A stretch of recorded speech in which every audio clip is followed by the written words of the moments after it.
Mini blog बनवायसाठी असं काही वेगळं करावं लागत नाही. आपण जो व्हिडिओ बनवतो तसाच व्हिडिओ बनवायचा, फक्त त्याची सेकंदाची क्लिप काढून घ्यायची 5-5 किंवा 10-10 सेकंदाची.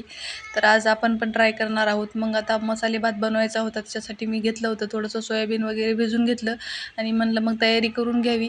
नंतर मग खूप काम पण होतं, सकाळच्या रेसिपीची पण तयारी करायची होती.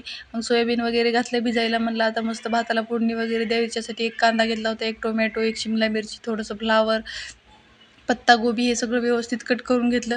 भाताला फोडणी वगैरे द्यावं म्हणलं.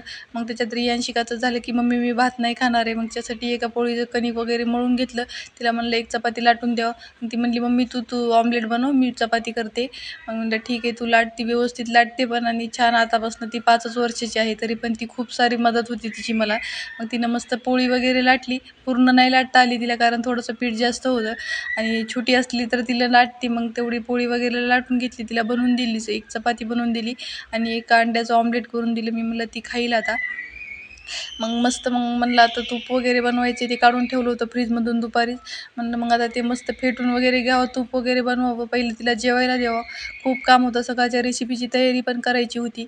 आणि रियांशिकाला आवडते भेंडी, पण सकाळी मला कारल्याची भाजी बनवायची होती, म्हणून मग मी म्हणलं पहिले तूप वगैरे बनवून घ्यावा, नंतर मग कारले वगैरे कट करून ठेवले. सगळं सकाळीच करायचं म्हणलं ना, वेळ नाही पुरत. तूप वगैरे बनवून झालं होतं, भाज्या वगैरे कट करून झाल्या. तर असा होता माझा मिनी ब्लॉग. कसा वाटला नक्की कमेंट करा. बाय.